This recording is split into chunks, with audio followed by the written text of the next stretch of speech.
Students, आज हम लोग इलेक्ट्रिकल सर्किट थ्योरी का एक टॉपिक पढ़ेंगे, स्टार डेल्टा ट्रांसफॉर्मेशन। जिस तरह स्टूडेंट्स इसके पहले वाले टॉपिक के अंदर मैंने पढ़ाया था आपको सोर्स कन्वर्जन टेक्निक्स, मतलब किस तरह से हम एक सर्किट में एक सोर्स को दूसरे सोर्स से रिप्लेस कर सकते हैं ताकि हमारा सर्किट थोड़ा सिंपल हो जाए, सर्किट की हमारी कैलकुलेशंस इजी हो जाएं, सर्किट हमारा सॉल्व जल्दी हो जाए, जो भी हम सर्किट से रिजल्ट्स चाहते हैं वो हमारे को बहुत जल्दी मिल जाए बिना ज़्यादा लेबर किए। तो हम लोगों ने इसके पहले वाले टॉपिक को के अंदर पढ़ा था सोर्स कन्वर्जन टेक्निक्स, जिसके अंदर हमने कई सारे वोल्टेज सोर्सेज जो सीरीज में लग रहे थे उनको एक वोल्टेज सोर्स में कन्वर्ट किया था। कई सारे करंट सोर्सेज जो पैरेलल में लग रहे थे उनको हम लोगों ने एक करंट सोर्स में कन्वर्ट किया था, या मैं बोलता हूँ कि मैंने एक वोल्टेज सोर्स को करंट सोर्स से रिप्लेस किया था या करंट सोर्स को वोल्टेज सोर्स से रिप्लेस किया था। उसी को टॉपिक को स्टूडेंट्स आगे बढ़ाते हुए हम लोग आज एक नया टॉपिक पढ़ेंगे, स्टार डेल्टा ट्रांसफॉर्मेशन। जैसा कि स्टूडेंट्स मैंने आपको नेटवर्क पैरामीटर क्लासिफिकेशन बताया था कि मेरा जो सर्किट होता है, मेरा जो नेटवर्क होता है, वो कई सारे एलिमेंट्स को मिला के बनाता है। अगर स्टूडेंट्स आप कभी ध्यान दें, जो हमारे नेटवर्क्स होते हैं, जो हमारे सर्किट्स होते हैं, जैसे मैं बोलता हूँ कि मेरा सपोज एक रेजिस्टिव नेटवर्क है जिसमें कई सारे रेजिस्टेंसेस मेरे सीरीज पैरेलल में लगे हुए हैं। आप अगर नेटवर्क को ध्यान से देखेंगे तो कई बार हमारे क्या होता है, नेटवर्क्स में हमारे रेजिस्टेंस स्टार कनेक्टेड होते हैं या कई बार हमारे नेटवर्क के अंदर रेजिस्टेंस डेल्टा कनेक्टेड होते हैं। तो स्टूडेंट्स, जैसा कि हमने सोर्स कन्वर्जन टेक्निक के अंदर पढ़ा था, उसी तरह से हम लोग स्टार डेल्टा ट्रांसफॉर्मेशन भी पढ़ेंगे। इसका मतलब ये है कि कई बार सर्किट को सिंप्लीफाई करने के लिए, कई बार सर्किट को ईजी करने के लिए जो हमारे स्टार कनेक्टेड सर्किट होता है उसको हम लोग कई बार डेल्टा कनेक्टेड नेटवर्क में चेंज कर देते हैं, या कई बार हमारे जो डेल्टा कनेक्टेड पैरामीटर्स होते हैं उनको हम लोग स्टार कनेक्टेड पैरामीटर्स में कन्वर्ट कर देते हैं ताकि हमारा सर्किट थोड़ा सा सिंपल हो जाए। स्टूडेंट्स, यहाँ आप एक डायग्राम देखें, मैंने एक डायग्राम बना रखा है। लेफ्ट साइड पे मैंने डायग्राम बना रखा है स्टार कनेक्टेड नेटवर्क का, जिसमें मेरे तीन रेजिस्टेंस लग रहे हैं, R1, R2 और R3। ये तीनों जो मेरे रेजिस्टेंसेस हैं ये आपस में स्टार में जुड़े हुए हैं। आप देखें इस नेटवर्क के अंदर, लेफ्ट साइड वाले नेटवर्क के अंदर मैंने तीन टर्मिनल्स लगा रखे हैं, 1, 2 और 3। और 1 के साथ मैंने जोड़ रखा है रेजिस्टेंस R1, 2 टर्मिनल के साथ मैंने जोड़ रखा है रेजिस्टेंस R2 और 3rd टर्मिनल के साथ मैंने जोड़ रखा है रेजिस्टेंस R3। ये तीनों जो रेजिस्टेंसेस हैं R1, R2 और R3, ये एक कॉमन पॉइंट पे जाके टच कर रहे हैं, और वो कॉमन पॉइंट जैसे कि हम जानते हैं स्टार के अंदर कहलाता है आपका न्यूट्रल पॉइंट। इसी तरह स्टूडेंट्स, आप बिल्कुल इसका काउंटर पार्ट देखें राइट साइड पे, जो कि मैंने एक बना रखा है डेल्टा कनेक्टेड नेटवर्क, या सिंपल बोलूं डेल्टा सर्किट बना रखा है मैंने। इस डेल्टा सर्किट के अंदर भी स्टार सर्किट जैसे तीन टर्मिनल्स लगा रखे मैंने, 1, 2 एंड 3। और 1 और 2 टर्मिनल के बीच के अंदर मैंने एक रेजिस्टेंस लगा रखा है R12। 1 और 3 टर्मिनल के बीच में मैंने एक रेजिस्टेंस लगा रखा है R13। टर्मिनल नंबर 2 और 3 के बीच में लगा रखा है मैंने एक रेजिस्टेंस R23। तो स्टूडेंट्स, R12, R13 और R23, ये तीनों रेजिस्टेंसेस मेरे जो हैं ये आपस में डेल्टा कनेक्टेड हैं। मतलब ये मेरा जो राइट साइड वाला नेटवर्क है ये मेरा इसमें है डेल्टा कनेक्टेड नेटवर्क। अब कई बार स्टूडेंट्स हम लोग ये बोलते हैं कि सर्किट को सिंपल करने के लिए, नेटवर्क को इजी करने के लिए कई बार हमको स्टार सर्किट को डेल्टा में कन्वर्ट करना पड़ता है, और कई बार हमारे को डेल्टा सर्किट को स्टार के अंदर भी कन्वर्ट करना पड़ सकता है। तो आज हम लोग यही पढ़ेंगे, स्टार टू डेल्टा या डेल्टा टू स्टार ट्रांसफॉर्मेशन या कन्वर्जन। सबसे पहले स्टूडेंट्स आप देखें, लेफ्ट वाला सर्किट देखें, स्टार कनेक्टेड नेटवर्क। अगर मैं इस नेटवर्क के अंदर सिर्फ टर्मिनल 2 ही मानूं, जैसे मान लो मैंने इसमें टर्मिनल माना सिर्फ 1 एंड 2, मैंने थर्ड वाला टर्मिनल इसमें नहीं लिया, या बोलता हूँ कि थर्ड वाले टर्मिनल को मैंने ओपन कर दिया, तो मेरे जो 2 रेजिस्टेंसेस होंगे टर्मिनल नंबर 1 और 2 वाले, मेरा कौन सा रेजिस्टेंस, मेरा R1 एंड R2, तो ये दोनों रेजिस्टेंस मेरे हो जाएंगे सीरीज में। मतलब अगर मैं स्टार कनेक्टेड नेटवर्क के अंदर सिर्फ टर्मिनल नंबर 1 एंड 2 को लूँ तो मेरा 1 और 2 के बीच में, या 1 से 2 तक पहुँचने के लिए जो मुझे रेजिस्टेंस मिलेगा वो मिलेगा मेरा R1 प्लस R2। इसी तरह स्टूडेंट्स, अगर मैं स्टार कनेक्टेड नेटवर्क के अंदर सिर्फ टर्मिनल नंबर 1 एंड 3 लूँ तो मेरा रेजिस्टेंस कहलाएगा इसके अंदर R1 प्लस R3। इसी तरह से अगर मैं स्टार कनेक्टेड नेटवर्क के अंदर सिर्फ टर्मिनल 2 एंड 3 लूँ तो मेरा रेजिस्टेंस कहलाएगा R2 प्लस R3। अब स्टूडेंट्स आप इसके counter part delta connected network की तरफ आइए। डेल्टा कनेक्टेड नेटवर्क के अंदर अगर मैं सिर्फ टर्मिनल नंबर 1 और 2 को ही लेता हूँ तो आप स्टूडेंट्स ये देखें कि 1 से 2 तक पहुंचने के मेरे पास दो रास्ते हैं।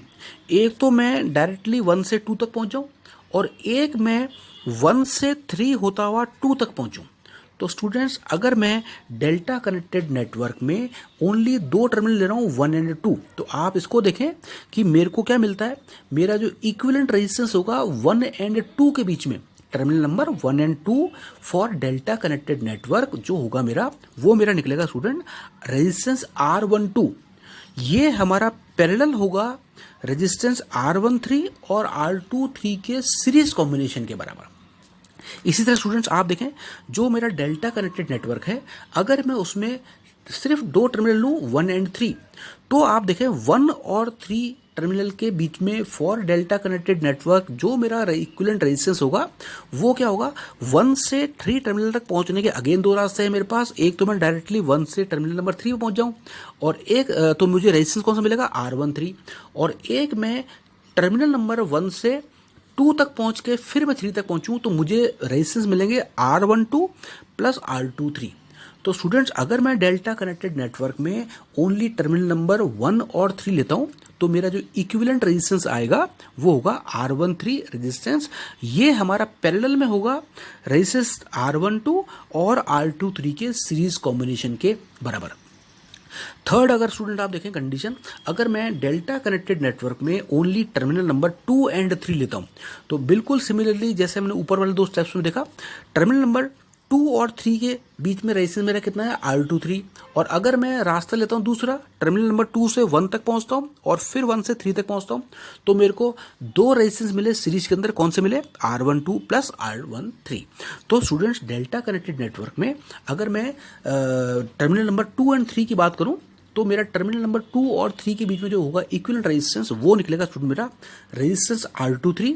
ये हमारा पैरेलल में होगा रेजिस्टेंस R12 और R13 के कॉम्बिनेशन के ऊपर, सीरीज कॉम्बिनेशन के ऊपर। तो स्टूडेंट्स ये हम लोगों ने बोला कि जो मेरा स्टार कनेक्टेड नेटवर्क है और जो मेरा डेल्टा कनेक्टेड नेटवर्क है, अगर मैं बोलता हूँ ये दोनों एक दूसरे के इक्विवेलेंट हैं तो ये इक्विवेलेंट कब माने जाएंगे, जब दोनों ही नेटवर्क में इनके जो दो दो टर्मिनल्स होंगे उन दो दो टर्मिनल्स के बीच में मेरा रेजिस्टेंस बराबर होगा।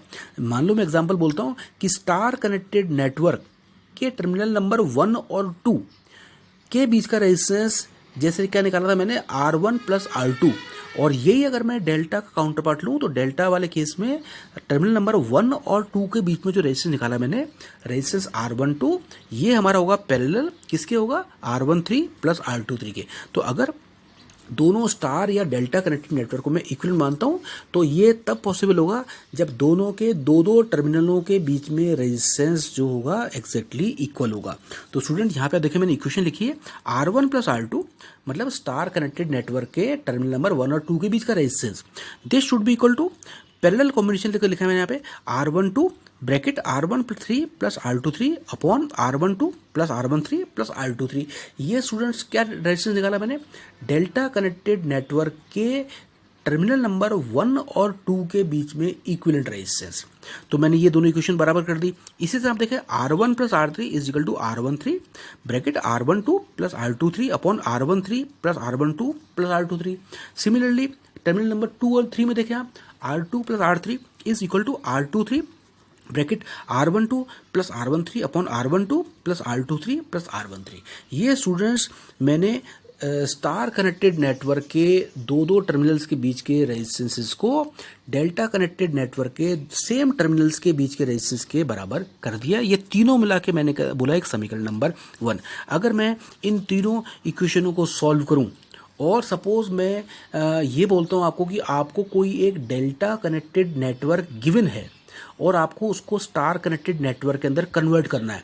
इसका कहने का मतलब ये है कि अगर आपको रेजिस्टेंसेस कौन से R12, R13 और R23 का मान पता हो और आपको R1 plus R2 plus R3 निकालने हो तो स्टूडेंट आप देखें इक्वेशन नंबर 2 या समीकरण नंबर 2 को देखें, मैंने यहाँ लिखा है R1 is equal to R12 into R13 upon R12 plus R23 plus R13।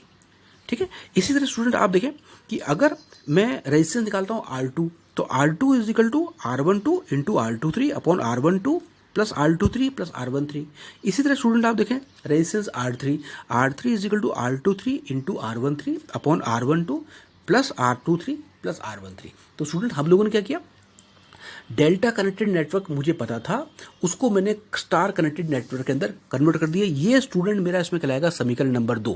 अब स्टूडेंट समीकरण नंबर 2 को हम शॉर्ट ट्रिक से लर्न कैसे करें, आप स्टूडेंट से देखें कि मैं सबसे समीकरण नंबर 2 का पहली क्वेश्चन देखें आप, मैं यहाँ निकाल रहा हूँ R1।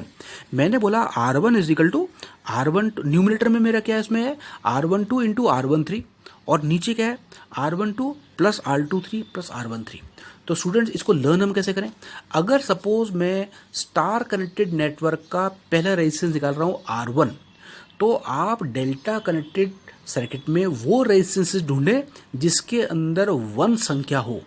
मतलब अगर मैं R1 निकाल रहा हूँ तो डेल्टा कनेक्टेड नेटवर्क के मेरे रेजिस्टेंस कौन से होंगे, R12 और R13, क्योंकि R12 में भी 1 है और R13 में भी 1 है।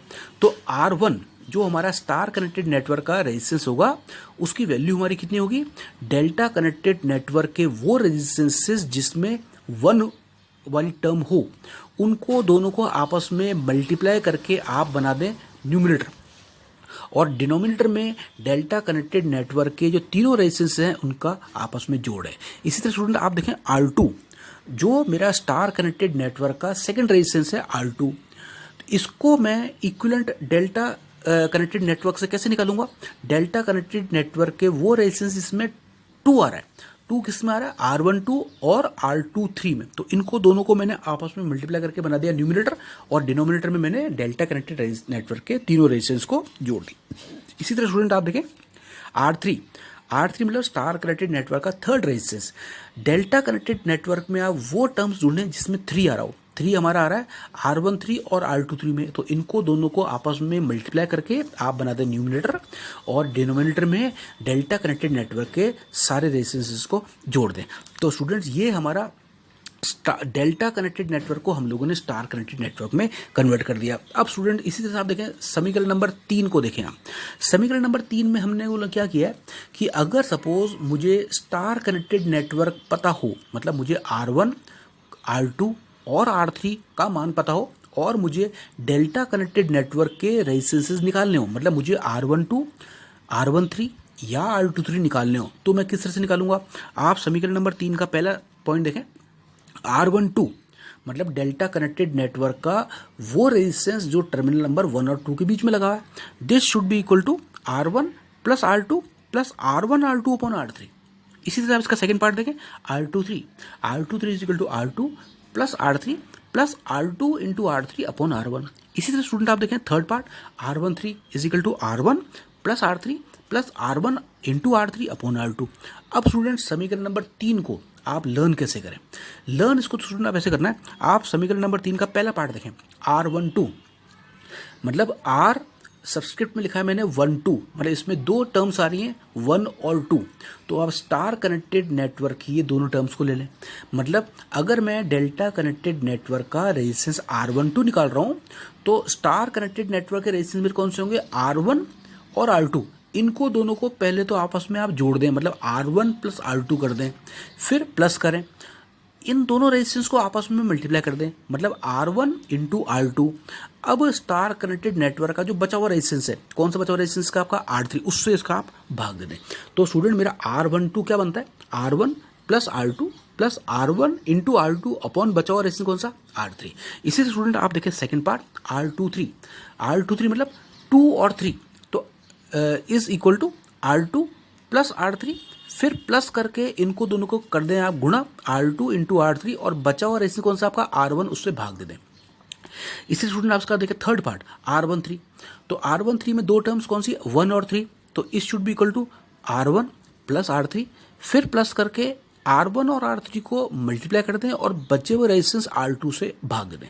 तो स्टूडेंट इस तरह से आप लोग थर्ड वाले समीकरण को याद कर सकते हैं इजीली। तो स्टूडेंट ये हमारा एक अलग टॉपिक था, स्टार डेल्टा ट्रांसफॉर्मेशन। सर्किट को सिंपल करने के लिए हम लोगों ने ये चीज़ यहाँ पे डिज़ाइन करी है। Thank you. मैं Mukesh Shahi, lecturer electrical, government polytechnic college Rajmand. Thank you.